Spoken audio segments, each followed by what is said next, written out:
ha mostrado un video de cómo es que se hace la implantación del catéter, ¿no?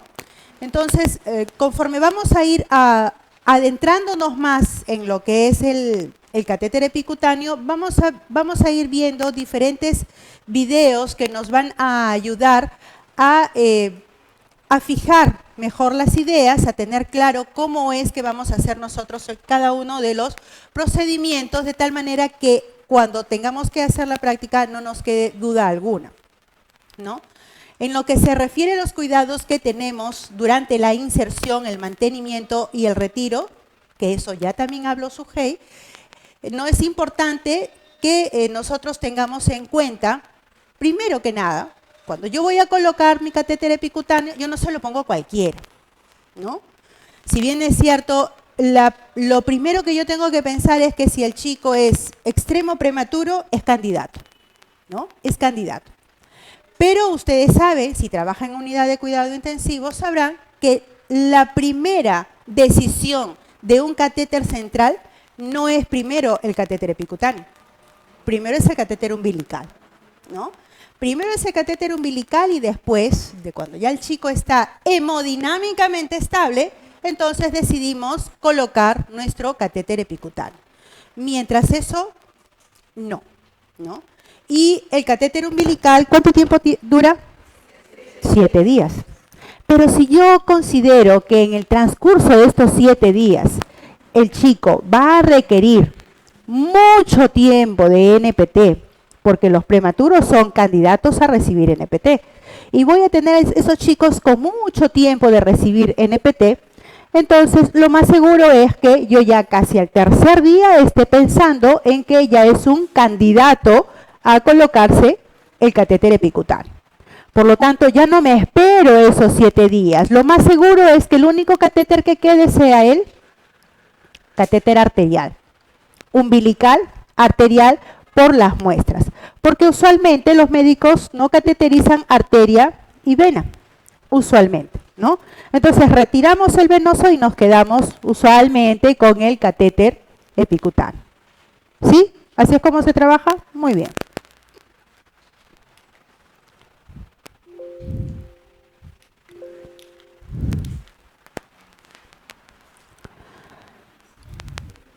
Así nos se ponen los chicos cuando no hacemos las cosas bien, ¿no? Tristes. El uso de dispositivos con frecuencia se hace complejo por una variedad de complicaciones que ustedes van a ir conociendo en la medida que vamos a ir adentrándonos en lo que es el conocimiento del catéter epicutáneo, ¿no? Nosotros tenemos, ¿no?, y nos hemos enfrentado en muchas ocasiones a infecciones locales o sistémicas. Por esa razón es tan importante el lavado de manos, ¿no? Y que todo el manejo, no solamente antes, durante, sino después de la colocación, sea completamente aséptica. Que el manejo siempre sea con mucha rigurosidad. Así evitamos que estos catéteres se contaminen y tengamos que tener este tipo de situaciones. Bueno, en realidad ustedes van a ver al niño así, pero lo más probable es que vean a los padres así, de tristes, ¿no? Entonces vamos a tener también situaciones como tromboflebitis, endocarditis bacteriana, septicemias por catéteres colonizados, ¿no? Y vamos a tener que retirarlos prontamente. Los retiramos, hacemos cultivo de las puntas de catéter y tenemos que estas están contaminadas. Y entonces tenemos que alargar la estancia hospitalaria de este chico, que tranquilamente pudo haber quedado, pues no, en su tiempo hasta que cumpla su hospitalización, hasta que tenga un peso adecuado. No, lo que hacemos es prolongar y con el riesgo de que haya muchísimo más complicaciones. Las principales complicaciones en el uso de estos dispositivos intravasculares asociadas a la práctica de enfermería son con respecto a la instalación del sitio de inserción, ¿no?, el manejo del sistema, errores en la administración de los medicamentos, en el retiro accidental del catéter, ¿no?, mismas que se repercuten en la seguridad. Y ustedes han visto cuando mostró Sujei el video, que fue durante el procedimiento, gracias a Dios, ¿no?, se estaba colocando y en el momento de hacer un mal giro, el catéter se retiró. Pero ¿qué hubiera pasado cuando esto hubiera sucedido, cuando ya tengo la bránula afuera, ¿no? Si ya lo hubiera tenido afuera, no tengo ya forma nuevamente de poder ingresar, peor aún si ya lo hubiera roto, ¿no? Porque de repente estando íntegra podría nuevamente canalizar, pero si hubiera estado ya con la bránula aperturada, rota, abierta, entonces definitivamente yo ya lo hubiera perdido, ¿no?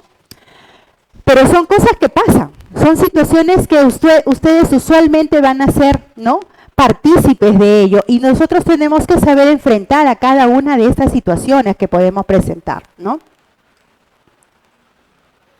La medida que ustedes ya acaban de ver, porque Sujei les ha dado una muy buena dirección con respecto a lo que es la medida de miembros superiores, de miembros inferiores. Recuerden dónde está la cefálica, dónde está la basílica, dónde está la poplitea, dónde está la safena, las yugulares, las axilares, porque cada una tiene una medida completamente distinta. No es lo mismo la mano derecha que la mano izquierda, por lo tanto las medidas van a ser distintas, van a ser diferentes, y esas van a variar aproximadamente ¿en cuántos centímetros? 1.5, 1.2, dependiendo del tamaño del bebé. Cuanto más prematuro sea, probablemente la medida sea, ¿no?, un poquito menos. Como en este caso, ¿no?, nuestro muñeco nos marcaba medio centímetro a 1 centímetro de diferencia, ¿no? Entonces, es importante que ustedes hagan una buena medida antes de la colocación. Importante además que este trabajo se haga de a dos. Y ustedes vieron que yo prácticamente se hizo sola, ¿no?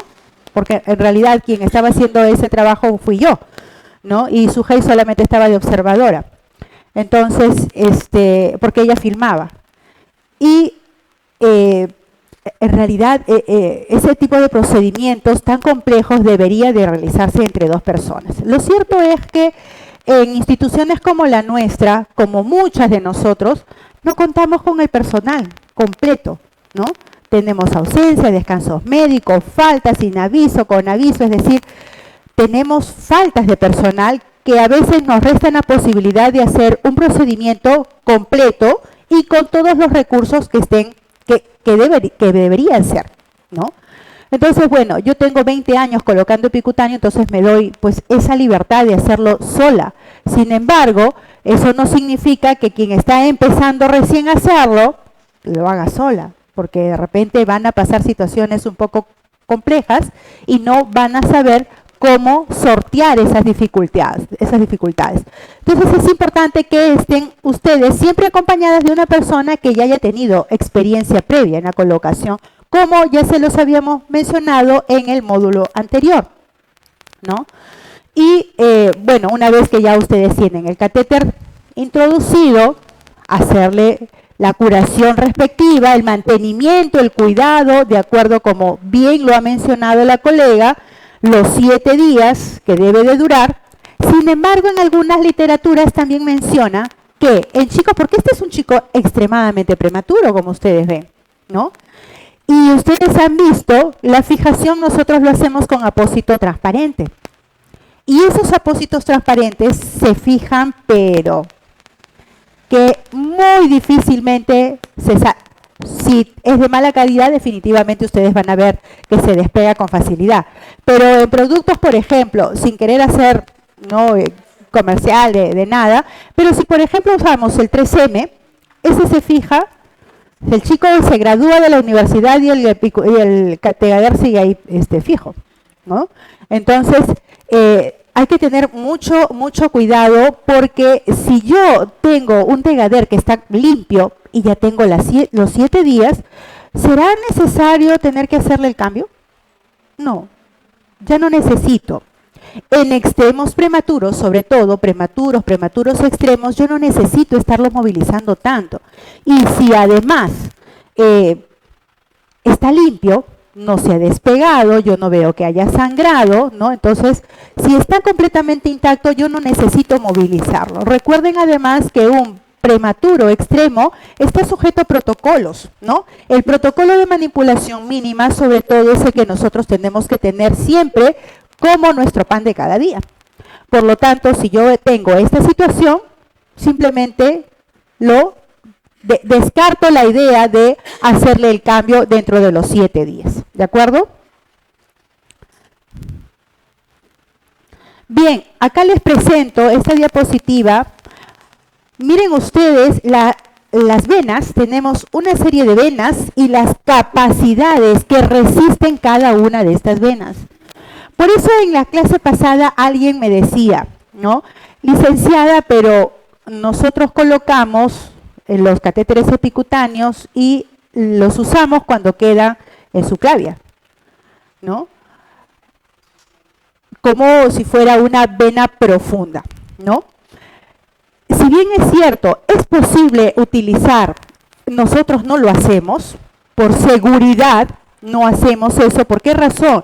Porque todo epicutáneo utilizado en la unidad de cuidado intensivo neonatal es un catéter central. Para eso es la rigurosidad del momento, ¿no? Todo el protocolo de cambiarse, vestirse, lavarse los 5 minutos, hacer el procedimiento que dure más de media hora, ¿no? Hacer el chequeo radiográfico. O sea, para eso es precisamente, ¿no? Yo no puedo utilizar un catéter en el que me he demorado tanto tiempo y que yo sé que es central para utilizarlo como vía periférica. Porque para eso simplemente le pongo una vía periférica, ¿no? Pero yo utilizo estos catéteres centrales, ¿por qué? Porque yo sé que voy a utilizar drogas vasoactivas, ¿no? Voy a utilizar fármacos con una osmolaridad muy alta. Para esa razón, los NPTs tienen una concentración muy alta. Por esa razón es que se decide colocar un catéter epicutáneo. Y por esa razón es que yo les presento esto, porque miren ustedes la capacidad de flujo que puede tener la vena cava superior. Por esa razón es que se decide que el catéter bien ubicado debe estar en vena cava superior. En contraste con el resto, las metacarpiales, porque ustedes ponen vías periféricas en los dorsos de las manos. Miren ustedes, tienen una capacidad solo de 20, ¿no? Las cefálicas del brazo anterior, así como las basílicas, y recuerden ustedes que la basílica es mucho más gruesa, más ancha, tiene más luz que la cefálica, entre 45 y 90. Sin embargo, miren ustedes, la axilar, ¿no? Junto con la subclavia. La subclavia tiene una buena cantidad de capacidad. Sin embargo, la ubicación es lo que no me permite utilizarla como venosa ni siquiera como venosa profunda. No me permite ser usada como vía central por la zona. Es una zona demasiado angosta que está presionada por la clavícula. El chico se mueve porque difícilmente ustedes encuentran un neonato que está fijo en una sola posición. El chico se mueve, se fastidia, rota los brazos y esta zona se sigue moviendo y se lastima. Recuerden ustedes la cantidad de capas que tienen las venas. Y ustedes han visto y ustedes van a ver seguramente en su determinado momento y ustedes han tenido oportunidad seguramente de tener un epicutáneo en su mano, ¿no? Tiene una fuerza, tiene una dureza, que eso finalmente va a hacer que toda esta parte se indure, ¿no? Y tengamos tantos problemas posteriores a la colocación. Entonces es importante que ustedes conozcan y sepan este concepto, esta idea con respecto a las capacidades y por qué no utilizarlo en subclavia, porque finalmente ustedes son las que van a decidir, ¿no?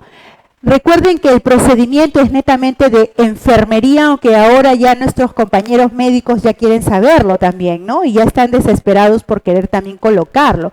Pero este es un procedimiento netamente de enfermería. Nosotras evaluamos con la placa radiográfica y nosotros somos las que decidimos si se usa o no el catéter. Claro, lógicamente que el médico es el que finalmente va a sustentar con su firma en la historia, ¿no? Pero nosotras tenemos este trabajo en nuestras manos. La identificación, recuerden ustedes, porque esta también es pregunta de examen, la identificación de la vena se realiza por todos estos puntos, por el trayecto. Si yo veo que un trayecto no es adecuado, no es limpio, es tortuoso, seguramente yo no voy a decidir colocarlo en esa posición. De acuerdo a la movilidad, ¿no?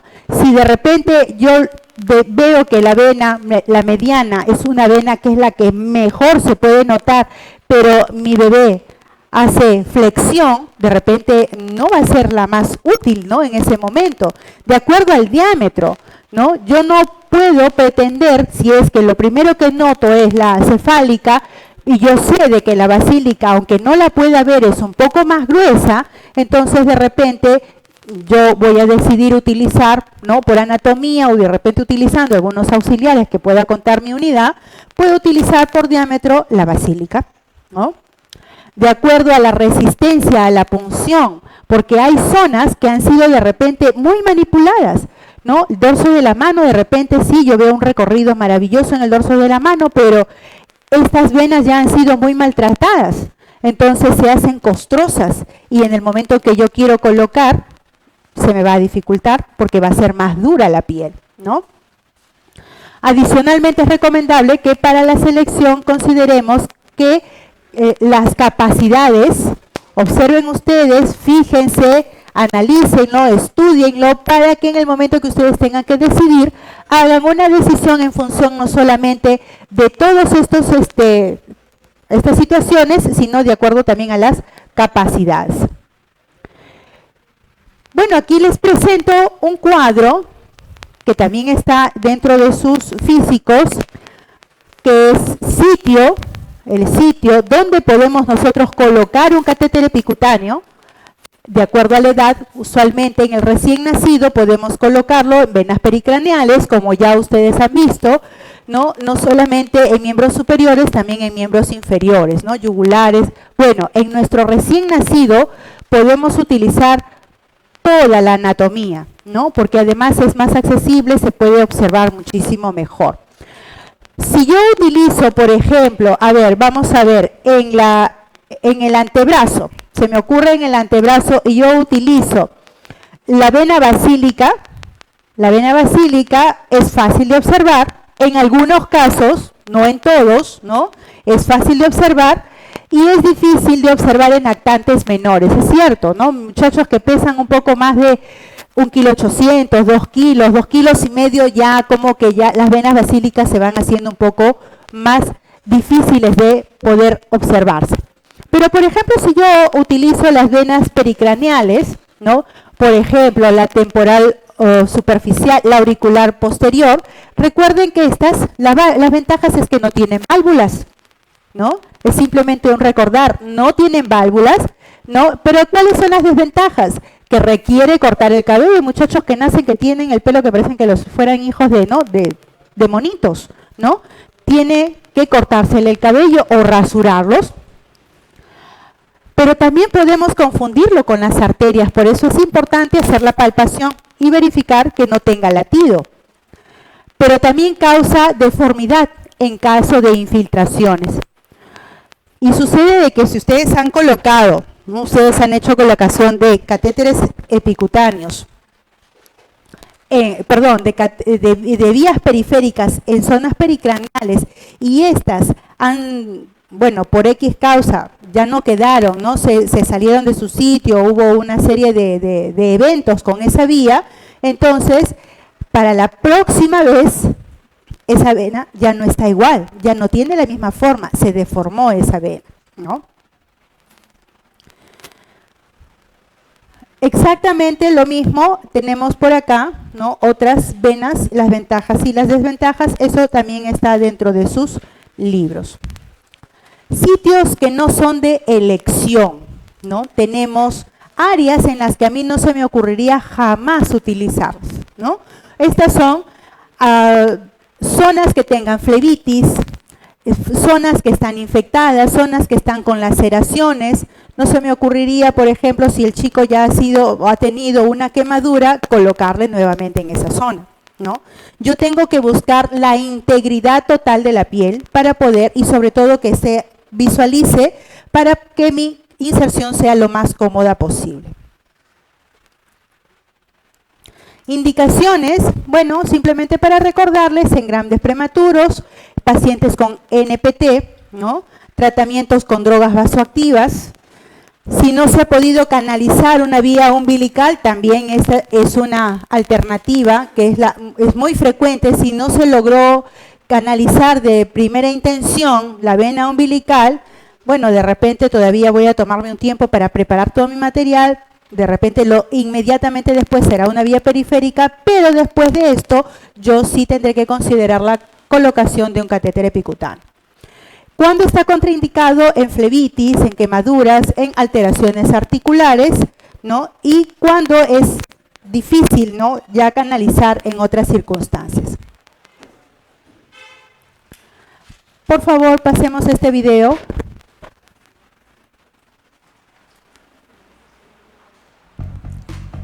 Vamos a ver, por favor, este videíto.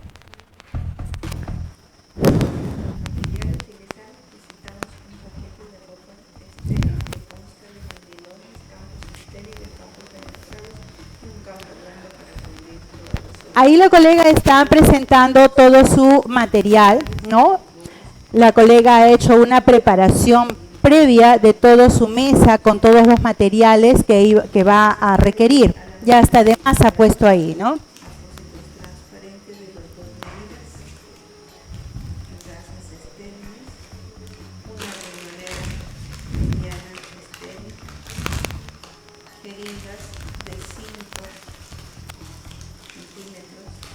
Cuando ustedes tengan que hacer su práctica, cuando nosotros hagamos nuestra práctica, simplemente vamos a colocar lo que debe ir dentro de la mesa, porque ustedes van a encontrar una serie de videos en los que ponemos inclusive cosas de más que no se utilizan, ¿no? Entonces es importante que ustedes hagan un buen discernimiento para en el momento que ustedes tengan que preparar su propia mesa, solamente coloquen lo que tiene que utilizarse.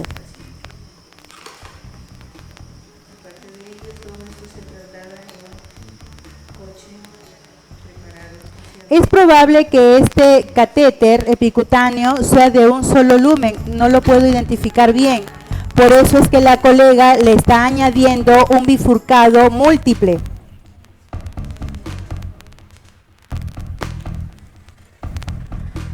¿Puedes avanzar, por favor? Porque el lavado de manos, bueno, ya ustedes lo conocen muchísimo mejor, ¿no? Este es un paciente pediátrico, si no me equivoco, ¿no?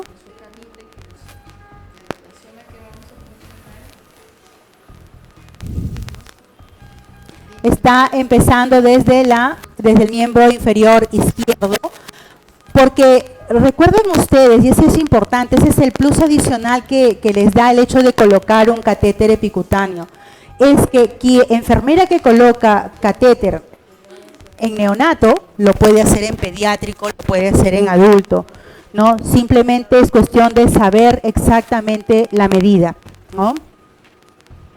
Aunque hay muchas enfermeras pediátricas que no se atreven a colocar a neonatos, ¿no? Pero las enfermeras neonatales somos más avesadas, pues. Sí. Ustedes van a ver, porque bueno, YouTube, como el papel, aguanta todo, ¿no? Ahí nosotros podemos poner todo lo que se nos ocurra. A mí me pareció interesante porque empezaba esto desde la preparación, lavado de manos, sin embargo hay cositas que por ahí de repente ustedes van a ver que no están, no deberían de ser, ¿no?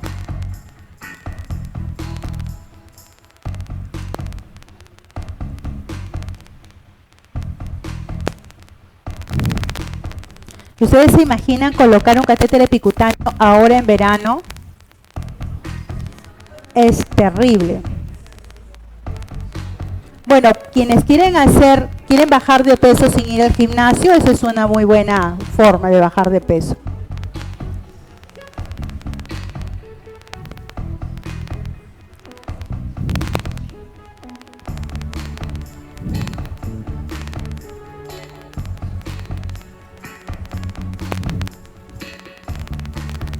Nosotros hacemos y tenemos una técnica completamente distinta para cargar el agua, ¿no? Que se lo vamos a enseñar, ¿no?, en su justo momento, y que me parece que es la más idónea para evitar todo este tipo de manipuleo innecesario.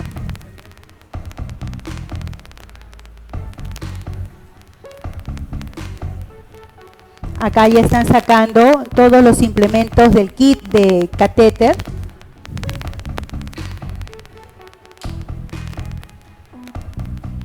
Y efectivamente es un catéter de 1 lumen o 2, no, de 2 lúmenes.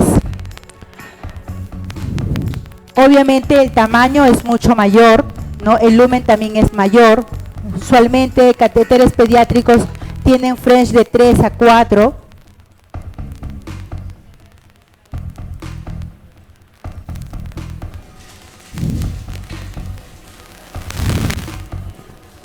Siempre hay que purgar, ¿no? el catéter antes de la colocación.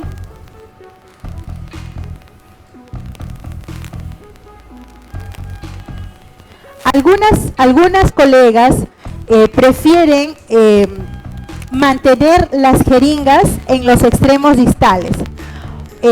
Ustedes vieron el video que puso Sujei. Particularmente yo prefiero dejar las jeringas en los extremos porque eso me permite saber si estoy o no, ¿no? O sea, yo puedo hacer mi verificación. Algunas otras colegas lo colocan después.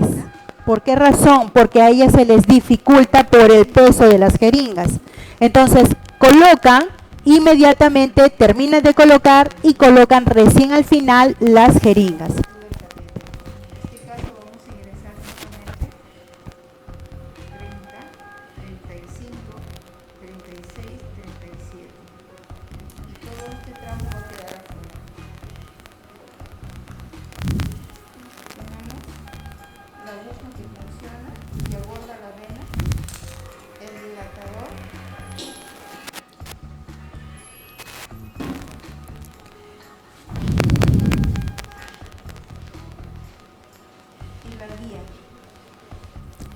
Estos catéteres en pacientes pediátricos y adultos, usualmente, a diferencia de los neonatales, vienen con guía. Los neonatales no vienen con guía.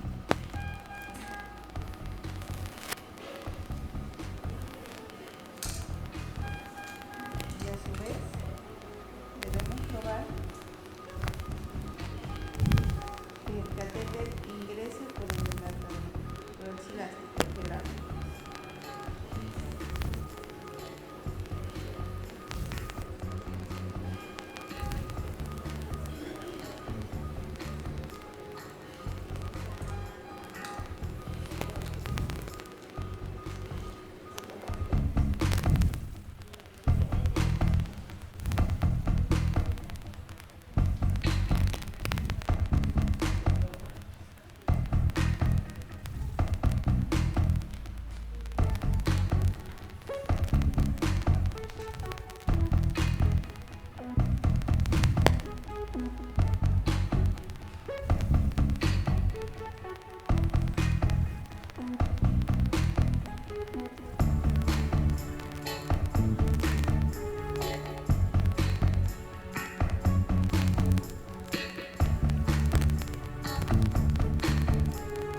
Le está colocando la guía.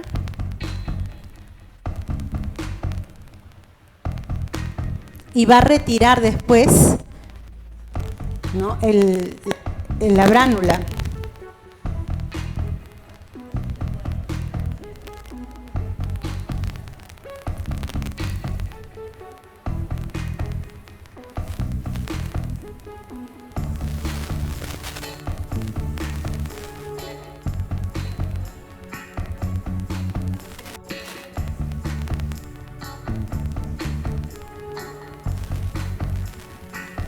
Ahí se ejerce un poco más de presión porque la guía simplemente tiene un pequeño punto de inserción. Entonces, cuando introduce el siguiente paso, en el siguiente paso que es el introductor real, para poder colocar el catéter, ustedes ven que hace un poco más de presión para poder ingresar, ¿no?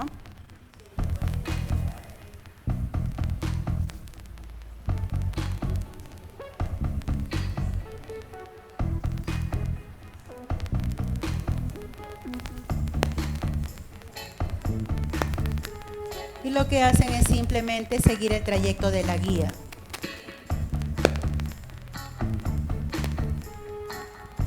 Miren ustedes que lo ingresa con sus propias manos, acá no está utilizando ni siquiera una pinza, ¿no?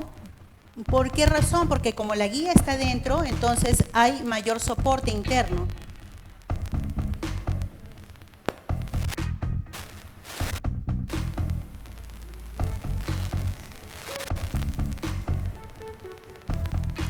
Ya en pacientes pediátricos y en adultos es un poco más aparatoso, ¿no? Es un poco más cruento, más difícil, inclusive hasta para verlo, ¿no?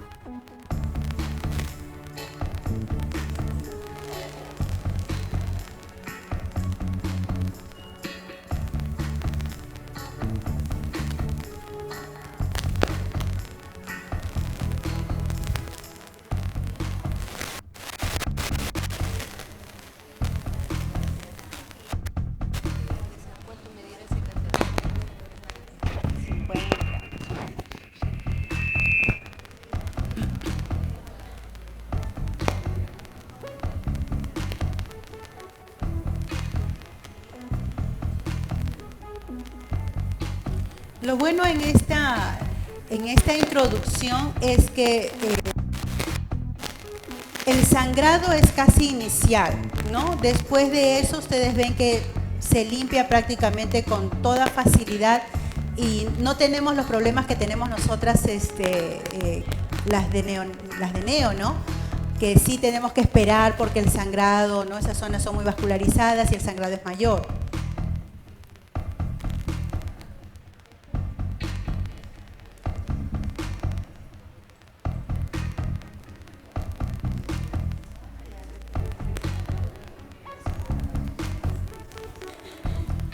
Siempre se hace un control, ¿no? Siempre estamos mirando nuestro monitor.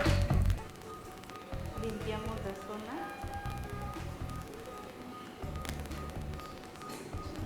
Ponemos una gasa de estampilla en punta.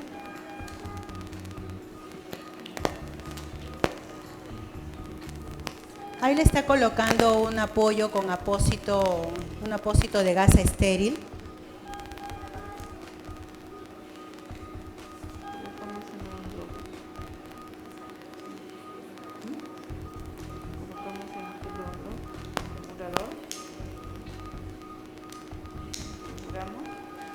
Y lo dejamos.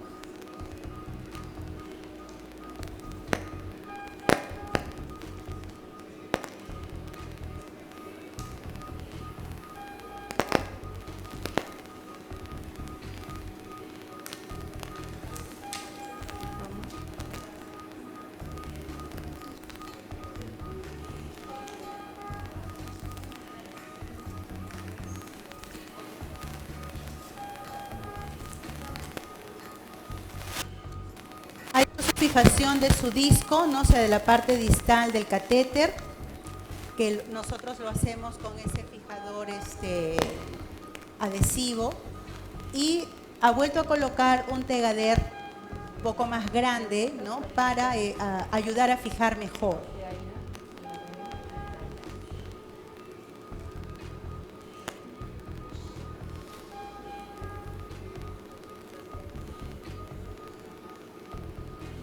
Hace la comprobación.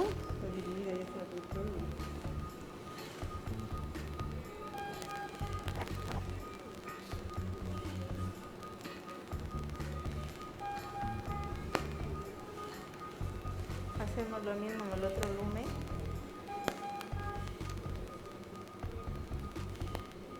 Permeabilizamos. Probamos. Permeabilizamos. Y colocamos el conector claro, previamente fluorurado. Igual. En uno de los extremos va a colocar su bifurcado múltiple. Para evitar que introduzca aire, introduzca embolia. Y prácticamente con eso tiene ya todo su procedimiento listo, ¿no? Lo que va a hacer es simplemente tomarle luego la placa radiográfica para hacer la comprobación de la zona. Pasemos Pasemos por favor al siguiente.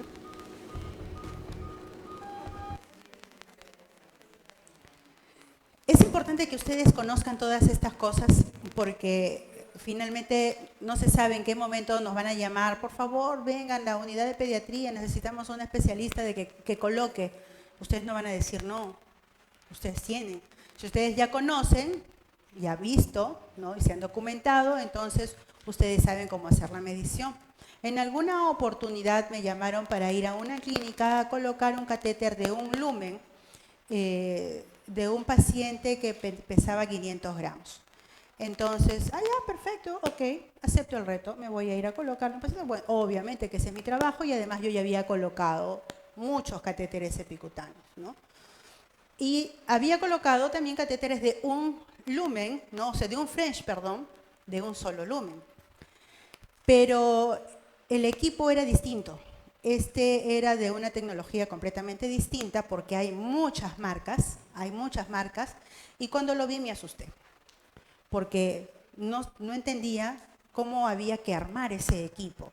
Entonces, las mujeres somos muy inteligentes, ¿no? Y cuando nos capacitamos y estamos en todo esto, entonces rápido solucionamos problemas. Entonces, tenemos que darle solución y tenemos que ir viendo, ¿no? O sea, si esto es así, o sea, hacer funcionar su mente lo más rápido para solucionar y sortear la dificultad. Resulta de que ese era un equipo epicutáneo que había que enroscar, ¿no? Entonces, esa era la primera vez que yo veía un equipo de esa naturaleza. Y había que colocarlo, ¿no? Y al final hay que enroscarlo, desenroscarlo, jalarlo, es decir, era todo un tema. Finalmente lo que queda es el catéter de un solo lumen y lo que es que, o sea, prácticamente queda con guía y todo, o sea, la guía sale, ¿no? Y queda hasta el final para ser enroscada. Bueno, todo un tema, ¿no?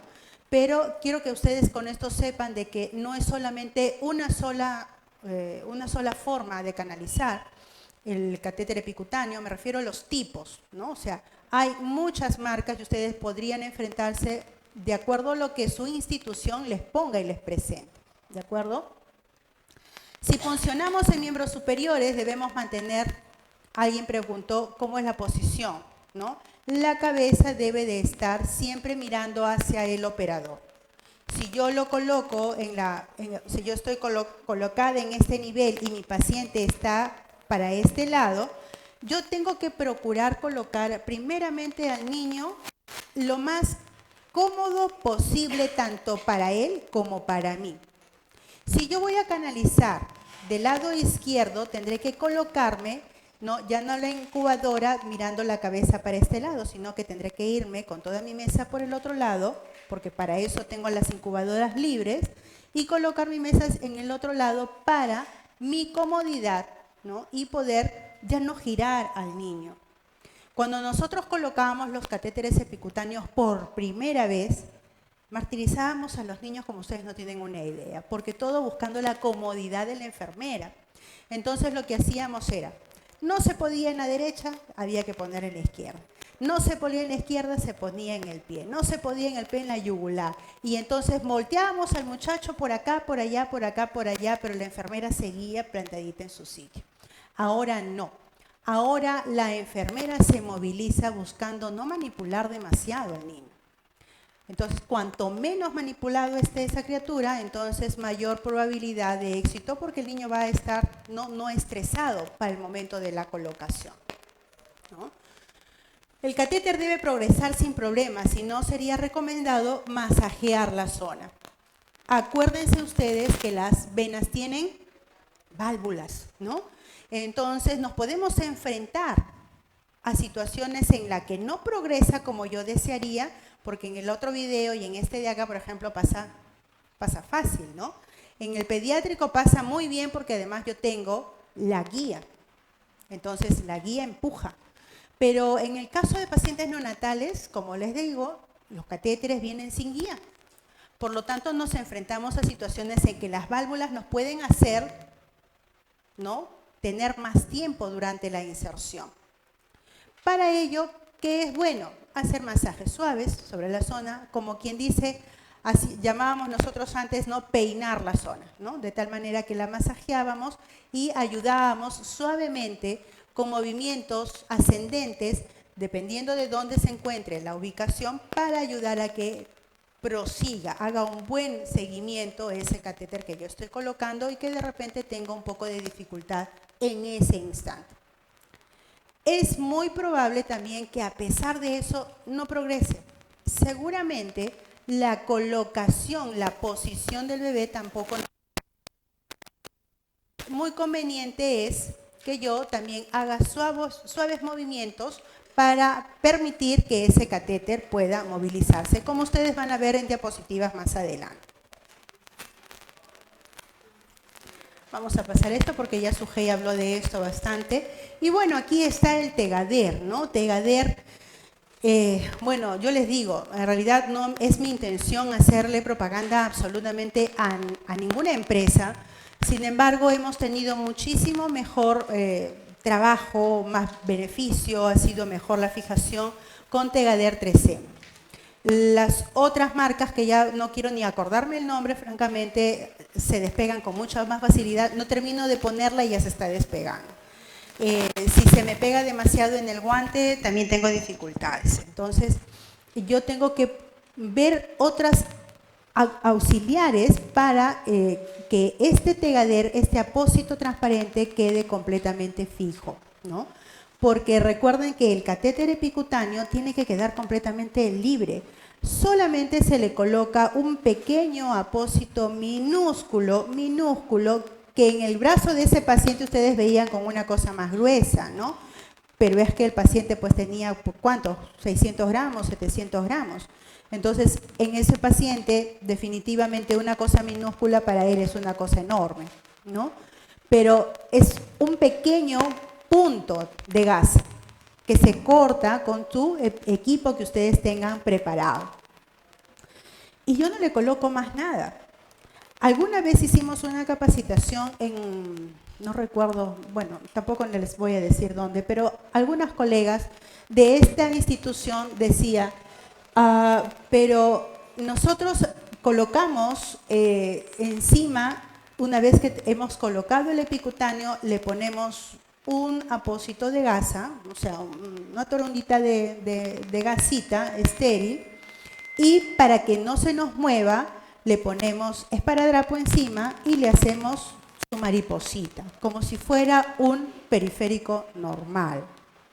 Y ya está establecido que ni siquiera en los periféricos de uso cotidiano se utilizan los esparadrapos con mariposas. Ya no, eso está completamente desfasado y después lo vamos a revisarlo después, de repente en la práctica hacemos el comentario de eso. Pero esta zona está completamente libre de gérmenes, porque para eso hice mi lavado de manos, me vestí, me cambié, me puse guantes, me puse gorro, mascarilla, hice a la institución comprar la clorexidina, me gasté una fortuna solamente manteniendo libre de gérmenes esta zona para ponerle un esparadrapo que me va a contaminar absolutamente todo, ¿no? Entonces, este Tegader tiene una banda de papel adhesivo que tranquilamente yo podría utilizar. Podría utilizar. Eso va a depender del momento y de las circunstancias. Yo lo uso cuando yo observo que hay mucho sangrado. El sangrado permanece, continúa, yo estoy parada haciendo presión 1 minuto, reviso 2 minutos, reviso 3 minutos, 4 minutos, 5 minutos y el chico sigue sangrando. Y yo no puedo quedarme mucho tiempo porque también tengo otros pacientes que atender. Por lo tanto, hago ligera presión y le pongo este apósito de gasita sujeto con un pequeño corte de esta banda de papel adhesivo. Porque miren ustedes, este papel tiene una peculiaridad. Este papel no está solamente porque tiene que estar dentro del Tegader, ¿no? Tiene espacios que es para colocar la fecha, ¿no? Aquí yo voy a documentar lo que yo estoy haciendo, el momento en el que yo lo estoy trabajando. Pero como no tengo otro recurso, porque estos Tegader vienen simples, solamente es el apósito transparente y el papelito. Hay otros que sí tienen toda una serie de gasitas adhesivas, ¿no? Es más, tienen como que se usa mucho en pediátricos y en adultos, lo he visto en Rebagliati, no sé si lo tengan en otras instituciones, pero tienen un apósito con clorexidina. Entonces, eso mantiene aún más limpio y libre de gérmenes toda esta zona, que es mucho más recomendable. Sin embargo, en pacientes pediátricos y adultos. Pero yo no podría poner este tipo de clorexidina, aunque no está documentado que hayan complicaciones por el uso excesivo o permanente de tener mucho tiempo la clorexidina en contacto con la piel del paciente neonato. Sin embargo, por una cuestión de protocolo, en nuestra institución, por ejemplo, decidimos simplemente no utilizarlo, ¿no? Bueno, y aparte que en nuestro servicio no llega, ¿no? Esto. Utilizamos este Tegader. Ponemos, por favor, este video.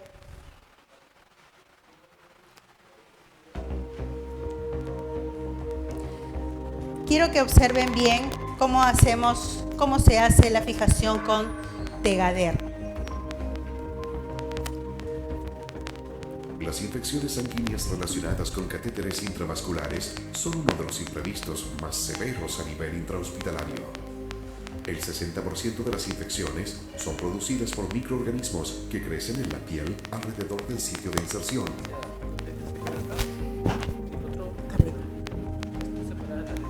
Estos pueden migrar por el catéter y alcanzar el torrente sanguíneo por la vía extraluminal.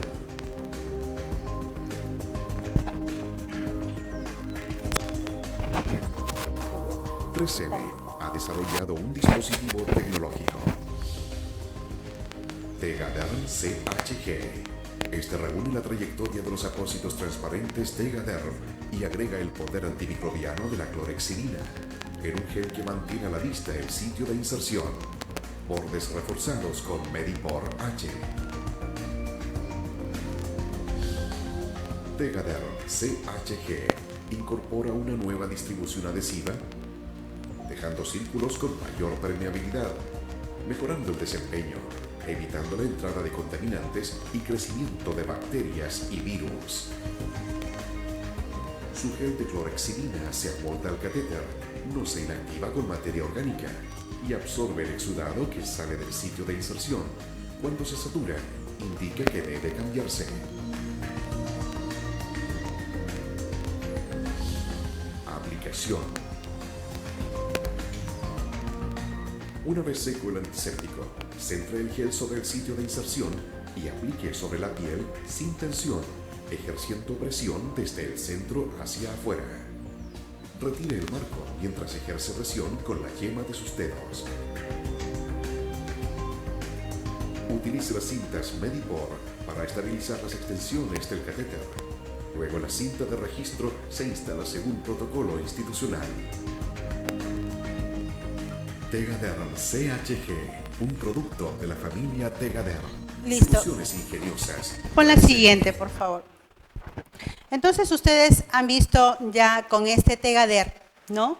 Es una nueva tecnología muy innovadora que se está presentando, como les digo, en algunas instituciones. Si ustedes tienen la oportunidad de trabajar con esto, pues maravilloso, ¿no? Porque les va a garantizar una zona completamente aséptica y de mucho tiempo de duración, además, ¿no?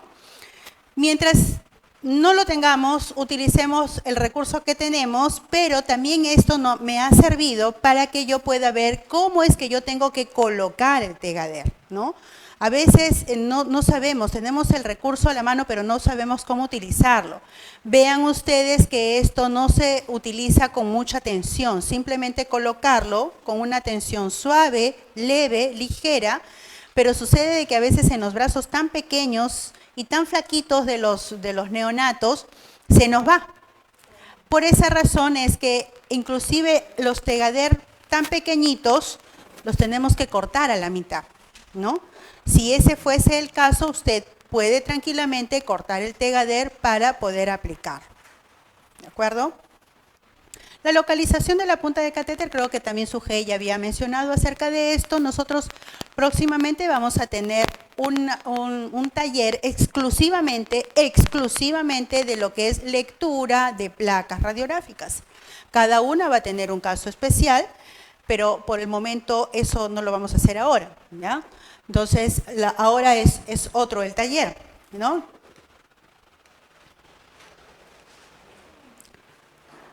Pero con esto simplemente decirles que lo más utilizado para el control del catéter epicutáneo, para saber si ha quedado en vena cava superior o no, lo más común es la placa radiográfica. ¿No es así? Es lo más común, lo más utilizado. Sin embargo, hay otros elementos que yo puedo utilizar para poder verificar que el catéter está bien insertado.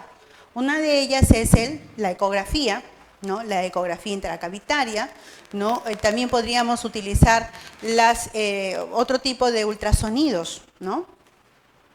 Por ejemplo, tenemos la radiografía de tórax, que la más utilizada es en posición supina, anteroposterior, que es lo más común, ¿no? De hecho, yo coloco mi catéter y ya estoy pensando en que ya le tengo que mandar a pedir la placa radiográfica para que inmediatamente sea realizado el control. Pero también tengo ecografía intracavital. La ecografía intracavital, que es en realidad de uso muy poco conocido, en realidad tampoco no lo hemos utilizado. Recuerdo que en los primeros años quisimos intentar colocarlo, pero en realidad cuando tú no tienes conocimiento de la onda de ecografía, cuando eso no es lo tuyo, un poco que se complica. Para que esta medida pueda ser utilizada sin ningún tipo de problema, yo necesito tener mucho conocimiento de la onda ecocardiográfica. Con ello yo puedo garantizar dónde realmente está, ¿no? el catéter epicutáneo. La ecografía, ¿no? Podría también ayudar. Y ustedes dirán, pero ¿cómo, no? La ecografía sí es un elemento externo que está sujeto en el ambiente y que podría más bien ser un contaminante, un alto contaminador. Pero si le realizo una muy buena limpieza y utilizo los elementos necesarios, aislantes, con mucha seguridad en algunos hospitales, por ejemplo, en Iquitos, realizan las ecografías con ecografías. La colocación de catéteres epicutáneos con ecografía, y lo hacen muy bien, en Iquitos, miren ustedes, ¿no? Entonces, imagínense, ya es un paso adelante que están dando las colegas. Catéter colocado y contrastado con la radiografía. Recuerden ustedes que además el epicutáneo es un elemento que es radiopaco y que puede ser observado, no necesita contraste. No necesita contraste, que yo lo puedo observar. Esta es la ecografía intracavital, que lo que hace es conectar electrodos a un extremo del catéter epicutáneo, y mientras va introduciéndose, ¿no? Va generando ondas. Y cuando estas ondas están, ¿no? Esta onda P empieza a elevarse, significa que está en buena posición. Yo sé que se ha pasado cuando la onda P más bien se ha deprimido, está inversa. Pero para eso yo tengo que, como les digo, tener un muy buen conocimiento. No sé, yo tengo mi monitor, yo estoy con buenos electrodos colocados en muy buena posición, entonces hago una confirmación y una verificación de que las ondas estén bien, ¿no? Si yo tengo mi monitor, pero no me está registrando adecuadamente, definitivamente este elemento no me va a ser de mucha utilidad. Yo necesito que las ondas sean muy bien limpias, sean parejas, para que después yo pueda observar minuciosamente si las ondas están bien colocadas, para saber que mi catéter ha sido exitosamente colocado en la vena cava superior. Y miren ustedes acá, ¿no? La ecografía colocada con bolsas estériles, con mangas estériles, me puede permitir colocar el catéter epicutáneo mientras yo estoy haciendo la visualización instantáneamente. ¿no? Instantáneamente. Entonces ya no necesito ni requiero el control radiográfico. Simplemente ya no se hace de rutina. Cuando yo necesito tomar una placa radiográfica por otros motivos, por otros controles, sujetos de la misma necesidad fisiopatológica del paciente, entonces aprovecharé simplemente en hacer el control. Pero si yo ya hice todo este manipuleo, ¿no? Ya lo contrasté, ya lo verifiqué con la ecografía, sencillamente ya no requiero en ese instante un control radiográfico. Y bueno, acá tenemos los accesos venosos y los movimientos articulares, ¿no? Tenemos la flexión, la extensión, la aducción y la abducción y la aducción. Y miren ustedes, quiero que ustedes vean, ¿no? En la abducción y la aducción, ¿no? La aducción yo tengo este movimiento que ingresa y en la abducción el brazo sale. Y hay posiciones en las que el catéter va a estar mejor posicionado, vena cava superior, o que me va a ayudar a ingresar más o a estar más arriba. Entonces es importante que yo, a la hora que voy a controlar con la placa radiográfica, vea cuál es la posición más adecuada. Para eso yo tengo que estar segura de que la medición fue la más correcta y utilizar una posición que sea lo más fisiológica posible. Sucede que si yo coloco al niño, porque el niño se mueve y el niño llora y entonces lo coloco en aducción, ¿ustedes qué creen? ¿El catéter estará más adentro o más afuera? ¿Más afuera?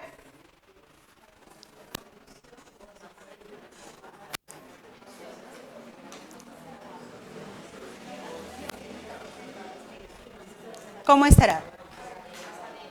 ¿Estará más adentro o estará más afuera? Funciona como una palanca, ¿no? Funciona como una palanca. Si yo levanto, el catéter se va a introducir un poco más. Si yo hago esto, el catéter se va a levantar, ¿no? Entonces, consideren todas estas situaciones, estas posiciones, en el momento que se tomen las placas radiográficas para hacer sus controles. Tenemos los accesos venosos. Si yo puse en la vena basílica y está en aducción, ¿no? Probablemente con el hombro y flexión, porque también cuenta si el codo está flexionado, ¿no? Si hay abducción de hombro, o sea, no es solamente la aducción del miembro completo, sino también de todas las articulaciones. Entonces, si yo veo todas estas situaciones, cada una de ellas me va a aportar o me va a restar. Por eso es importante también conocer todo esto. Eso también está dentro de sus libros, ¿de acuerdo? Aducción de hombro más flexión de codo, movimiento máximo de la punta hacia el corazón. O sea, es decir, se puede acercar. En la vena basílica, si hay flexión del codo, ¿no? Hay movimiento hacia el corazón, entonces se va a acercar, ¿no? Y así sucesivamente. Lo importante de todo esto es que ustedes, porque en el momento que yo tomo una placa radiográfica, yo no lo tengo así al chico, ¿no? No, lo tengo siempre, procuro tenerlo en la posición más fisiológica posible. Pero ahora ustedes saben que la posición fisiológica no solamente es tenerlo al niño, porque en ocasiones a veces tratamos de sujetarlo con la finalidad de que el niño no se me mueva. Entonces vean ustedes que ese niño esté más en abducción que en aducción, ¿ok? Y eso sería todo. Chicas, tenemos, ¿qué hora es? Tenemos 1:15 para 1. Vamos a tomar un refrigerio, ¿no? ¿O lo hacemos de frente? Lo hacemos de frente, porque las chicas estén con hambre. Claro, sí. Tenemos exactamente, ¿cuánto? 40 minutos, ¿de acuerdo? Para poder almorzar y venir, porque la idea es hacerlo lo más rápido posible. Recuerden que este es o lo hacemos seguido. Ah, perfecto, perfecto, muy bien, ya. Ok, entonces miren chicas, tenemos 2 grupos de trabajo. Se han escogido de manera aleatoria. Cada una de nosotras va a hacer la demostración y luego ustedes van a hacer la réplica, cada una, y cada una va a tener su nota del taller. ¿De acuerdo? Entonces, en este grupo, con la licenciada Sujei se queda Maruja